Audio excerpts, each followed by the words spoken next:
আন্দোলন হইতো। আমি সাধুবাদ জানাই আপনাদেরকে আপনাদের সাহসিকতার জন্য।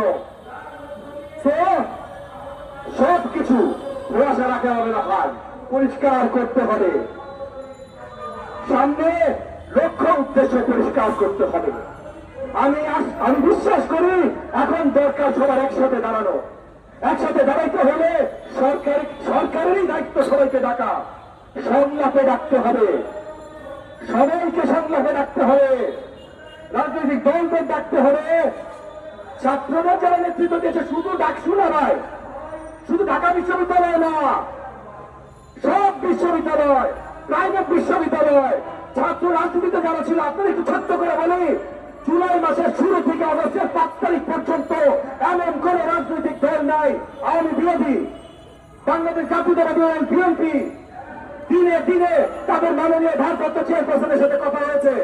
আমরা সবাই একইভাবে আবেগী এবং আতঙ্কিত ছিলাম আমাদের ছাত্র জনতার উপরে কিভাবে আক্রমণ হচ্ছে। বাংলাদেশ জামাতে ইসলাম, তার আমির সহ যত সিনিয়র নেতা আছে, বারে বারে প্রতিদিন আমরা কথাবার্তা বলছিলাম যে কিভাবে আমরা সহযোগিতা করতে পারি। আমরা সবাই নেমেছি, আমি গুলি খেয়েছি, বিএনপির শত শত নেতা গুলি খেয়েছে, জামাত ইসলামের শত শত নেতা গুলি খেয়েছে, আরো সব যত দল আছে যারা মাঠে ছিল সবাই খেয়েছে, কিন্তু কেউ ব্যানার নিয়ে আসি নাই। ব্যানার কেন নিয়ে আসি নাই? কারণ ব্যানার আসবে নির্বাচনের সময়। এখন পুরো দেশ একসাথে, এখন কোন ব্যানারে আলাদা হওয়া যাবে না।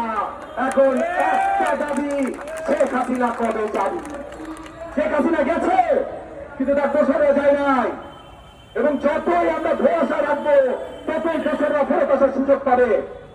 তো আমি ধন্যবাদ জানাই বাংলাদেশ জাতীয়তাবাদী দল এবং তার চেয়ারম্যান, বাংলাদেশ জামাতে ইসলাম এবং তাদের সিনিয়র নেতৃবৃন্দ, এবং আরো যত দল আছে তাদের সিনিয়র নেতৃবৃন্দ যারা রাজপথে ছিলেন, যারা কাজ করেছেন এই আন্দোলন বাস্তবায়ন করবার জন্য।